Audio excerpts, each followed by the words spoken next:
আছেন সহকর্মী শাহাদাত অব্র। অব্র, জানাবেন বিকেলের অধিবেশনে নতুন কোনো বিল পাশ হলো কিনা?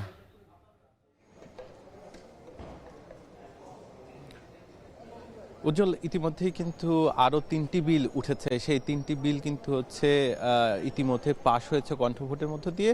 যেহেতু অন্তর্বর্তীকালীন সরকারের ১৩৩টি যে অধ্যাদেশ রয়েছে, সেই প্রত্যেকটি অধ্যাদেশেরই কিন্তু নিষ্পত্তি হতে হবে আগামীকালকের মাধ্যমে। মানে হাতে তেমন কোনো সময় নেই।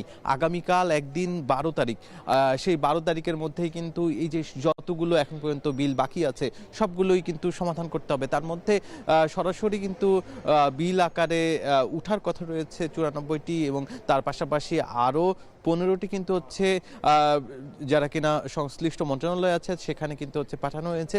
সেগুলো কিন্তু যাচাই বাছাই এবং আলোচনার পরে সেগুলোর ব্যাপারেও সিদ্ধান্ত নেওয়ার কথা এই ১২ তারিখের মধ্যেই।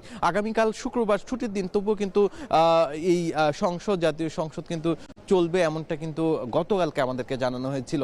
আর আজকে সকাল থেকেই কিন্তু একের পর এক কিন্তু হচ্ছে বিল উত্থাপন হয় এবং সেই বিলগুলো পাশ করা হয়েছে।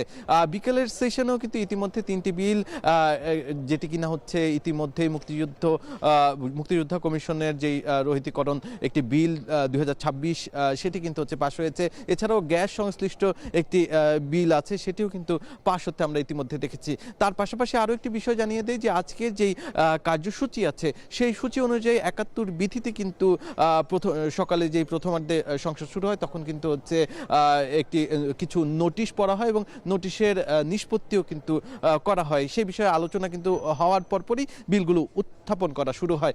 আর যখন শুরু হয়েছে বিকালার্ধের যেই সংসদ অধিবেশন, সে সময় কিন্তু হচ্ছে বিরোধী দলের যিনি কিনা নেতা, তিনি কিন্তু কথা বলেছেন, ডক্টর শফিকুর রহমান। তিনি বলেছেন যে ঐক্যের বাংলাদেশের গড়তে তিনি সকল ধরনের সিদ্ধান্তের সাথে ঐক্যমত্যে যেতে চান। পিছু পা বা আগামী দিনে কোনো ধরনের বাধা সৃষ্টি হয় এমন কোনো আইনের পক্ষে তিনি নয় বলে জানিয়েছেন। তবে আজকের দিনের মধ্যে আরও বেশ কিছু বিল পাশ হবে বলে আমরা এখন পর্যন্ত আশা করছি। এই ছিল আমাদের কাছে সর্বশেষ তথ্য জাতীয় সংসদ থেকে। উজ্জ্বল।